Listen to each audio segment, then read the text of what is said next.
Hello. Welcome to A Bold and Distant Future.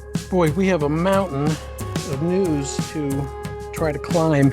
I think together as a team, we might be able to get over the hill and maybe see the next, mountain range beyond if we can. Let's give it a shot. But boy, there was quite a lot of news and things happening this week. I was feeling kind of like we were heading into a dark spot, and I think we are. And I immediately wanted to go watch the film Gandhi.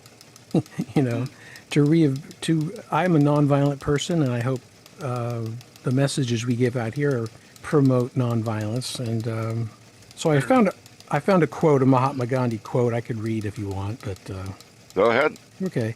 It said, "We may never be strong enough to be entirely nonviolent in thought, word, and deed, but we must keep nonviolence as our goal and make strong progress towards it."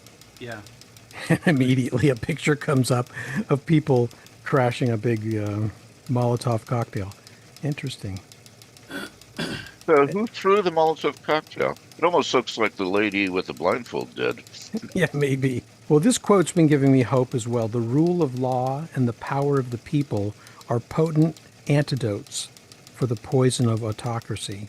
And I keep saying we need to get more people out on the street, and that's what's, I think, going to be the only thing that saves us. I believe in that 3.5% rule. We need to get 3.5% of the population out in the streets. We got another one coming up, right? Yeah. October 18th or I- 17th. Yeah, I didn't put that up, but I will. The military presence in our country is growing greater. If you notice on this policeman's jacket, he has a little Trump logo. He's wearing one of those golden Trump pins, which we looked at before. So these people, this Homeland Security, whoever these guys are, they are becoming like Trump's private little, military force. Wow. Save that picture. Yeah. There is so much going on in that.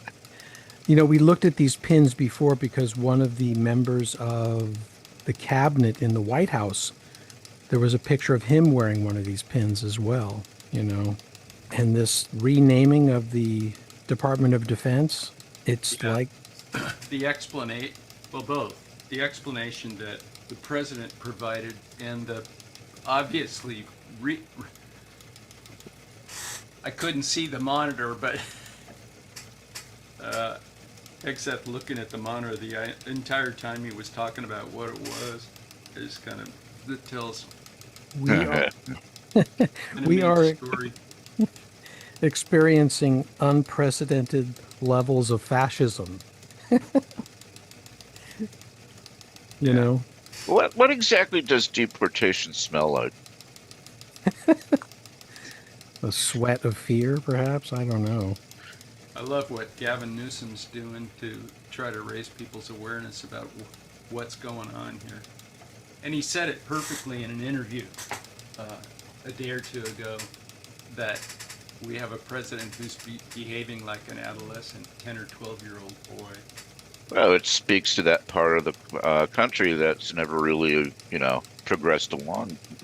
Beyond that. Beyond that, yeah. Yeah, exactly. There's that.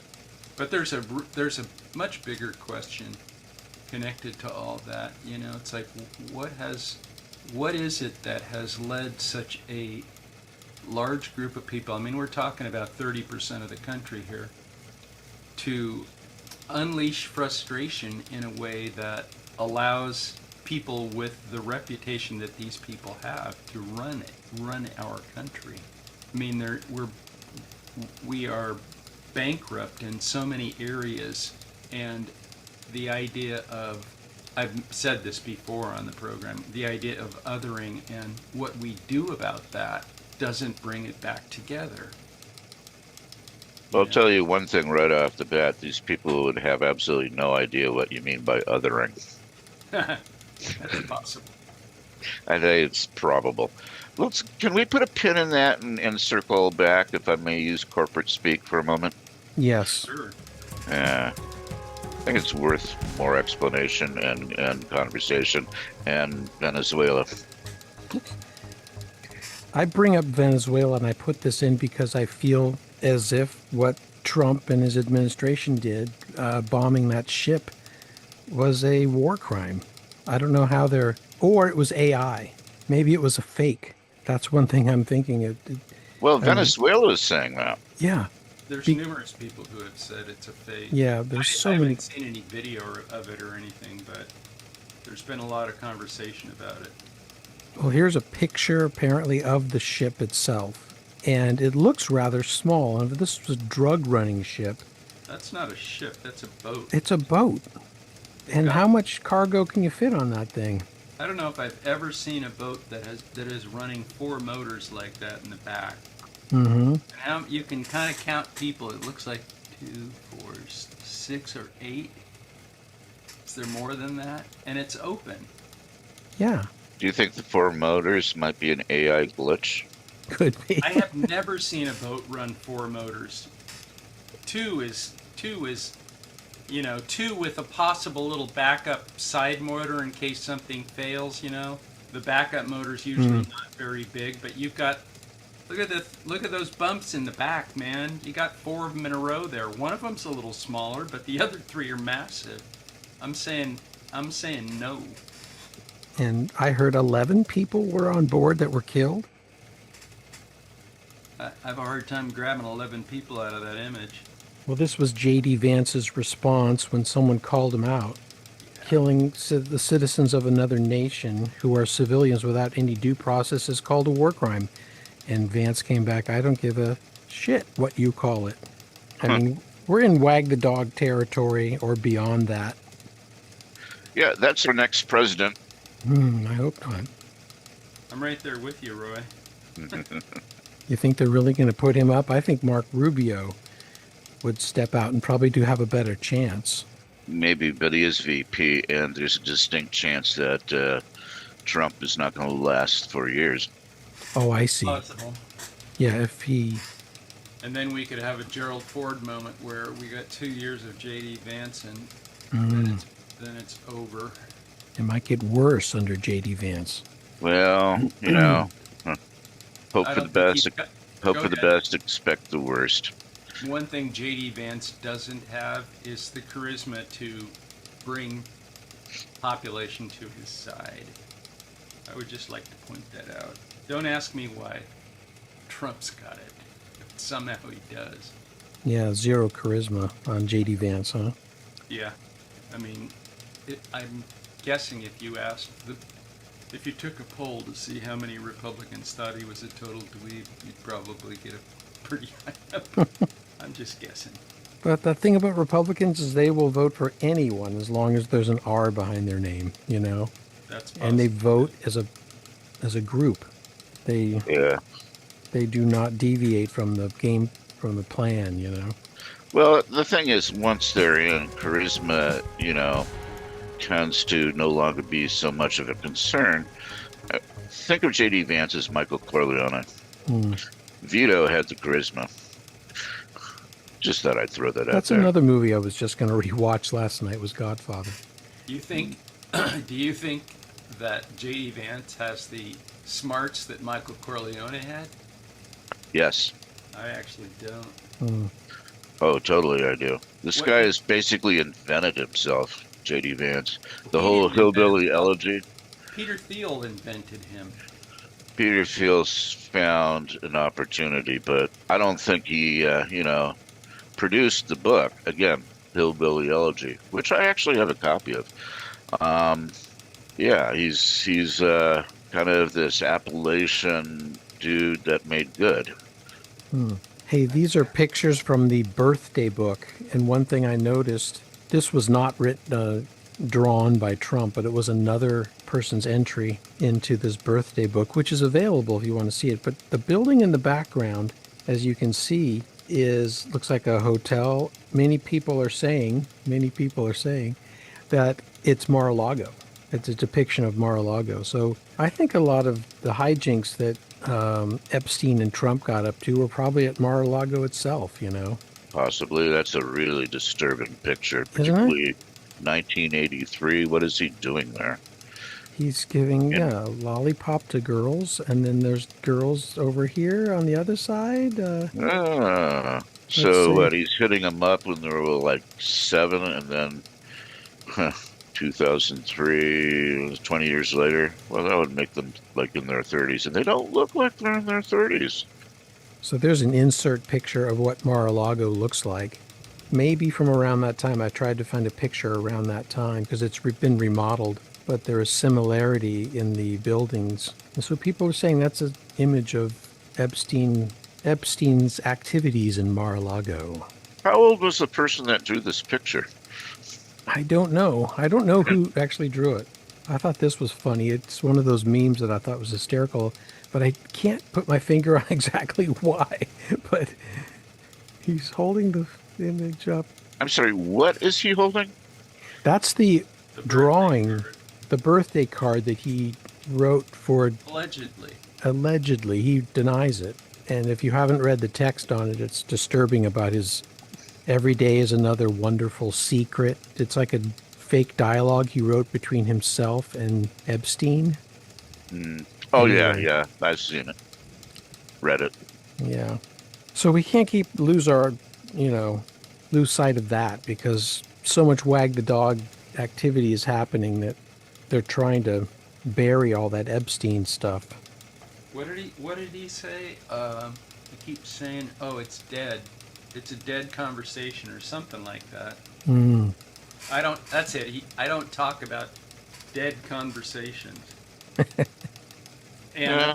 of course, Stephen Colbert immediately went into the whole thing about the 2020 election. Really? You don't like to dredge up the past, really? Yeah, it's up to us to resurrect it, Mm-hmm. make it not dead. I think so. I think we need to keep it front and center.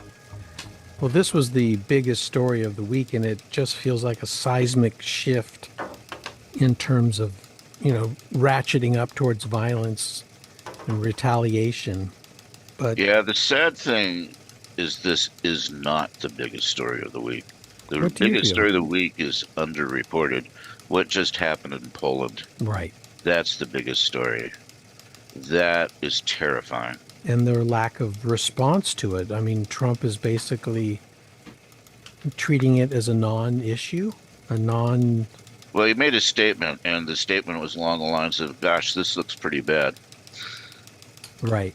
Well, I put these quotes up because the fact that Charlie Kirk was not a liked person in many circles comes from what he said, from what he said in front of other people freely and openly. And I just put these quotes up here. I hope it's not in bad taste, but It's not in bad taste. This guy's on record for saying that the Civil Rights Act was a bad thing, and Right. for calling MLK an evil person. This guy Right. is stone racist. yeah, he's an absolute racist. And so when you peddle in hate, it comes back to you, And he definitely built an institution, his Turning Point, I think it was called, and his prove me wrong things he would do. He was a mover and shaker, a big, big force on bringing young people to the Republicans, to MAGA. Well, I think it's really interesting that so much of the news about this whole event appears to have been announced first on Truth Social. And the other thing that just boggled my mind is they sent Air Force Two, isn't that's the name? The exclusive presidential jet, I guess reserved for the vice president, and they flew Kirk's body to Phoenix using that. I mean, the administration's fingers are deep into this. Take Yeah. it for however you want.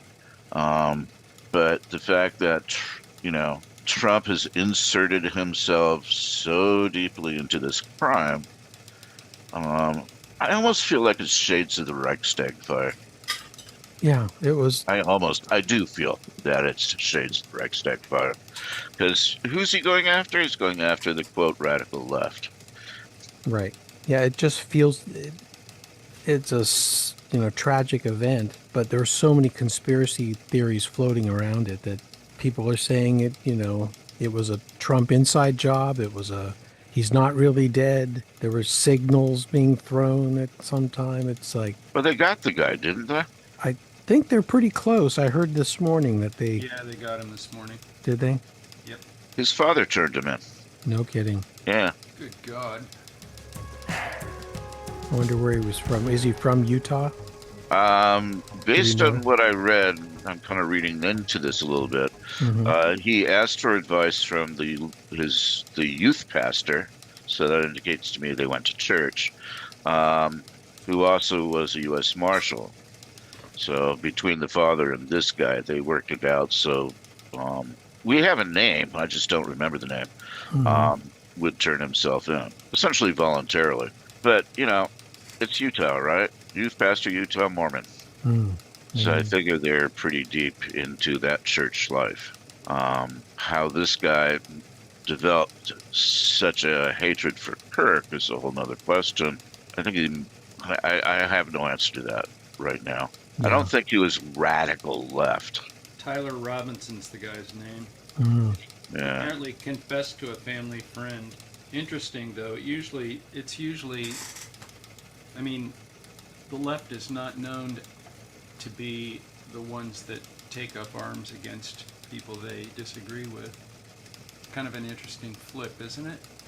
Well, it has happened Also- historically. I'm thinking of was it McKinley who was assassinated by an anarchist, and then Huey Long was assassinated by somebody.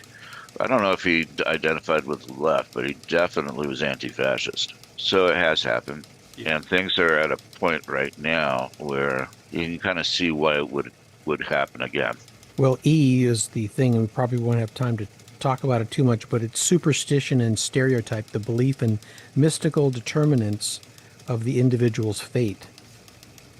Yeah. And Trump immediately was eulogizing Charlie Kirk at the 9/11 memorial. Yeah, he talked about giving him a military burial. Yeah. Hell. And the Presidential Medal of Honor or Freedom or something. It's just, Isn't that what he did for the senator that was killed last winter, and her husband? I don't know. I don't think he did. I'm just being facetious. I'm sorry. Yo, thank you. Yeah, exactly. That's been the point that many people have been raising. If you're against political violence, you have to be against it both ways. Stephen Colbert opened his show, was it yesterday or the day before? I guess it was the day of, and had a really wonderful thing to say about this is not how we do it. We don't turn to violence. That's not what America's been about. Hmm. Oh, bull. They do anyway. They do anyway, yeah, but I mean, We just yeah, don't say it quite out frankly, loud. I thought as a public figure, thinking about what we get from the president's office versus what we get from private individuals, I think is worth making note of. I know this week we could probably talk about it for days and hours, but I feel like at least we documented the main stories, and I'll fold Poland into the next episode because I did skip that news story. There was a story about Poland invoking the Fourth Amendment, or whatever it is, of NATO's charter, and the Fifth is calling for troops from NATO, which is an interesting. It's like those orange alerts we used to get. This is the orange alert. The red alert is next. Yeah, you just wonder why Russia would do that right now. In order to take pressure off the Ukraine by Ah. forcing the Western democracies to see that Russia can reach them, which is essentially what I think this is about. Serves two purposes. It tests to see how NATO is going to react, but it also means that they're going to have to hold back some defenses for their own countries, which means less support for Ukraine. Right. There can be multiple motivations for this. It doesn't have to be one. The other thing is that, what comes after Poland? Is it Germany? My thinking is that they're going to move north. They're going to try to take the Baltics and then they're trying to try to get into Finland and then establish themselves in the North Sea, which means Norway. And bear in mind, Norway and Russia share a border Hmm. because you got all those lovely ports, access to the Arctic, and you have oil. Yeah, could be. Yeah, I'm just putting it out there. I'm not saying that's what exactly is going to happen, but I think the threat is real enough. Well, let's keep our eye on that in future episodes. And I'm just going to close off saying thank you. If there's any last words you want to say, please go ahead. But thank you for being here today. And thank you for anyone out there listening to A Bold and Distant Future as we travel through these difficult weeks. Let's hope for some common sense to prevail in America and some hopefully nonviolence. Amen. Thank you. Yeah, I'm not holding out much hope. I appreciate your cynicism. Thank you. Mm-hmm. All right. Have a great day, everyone. Thank you for being here. All right, thanks. Good to chat with you, Eddie. Yeah, you bet.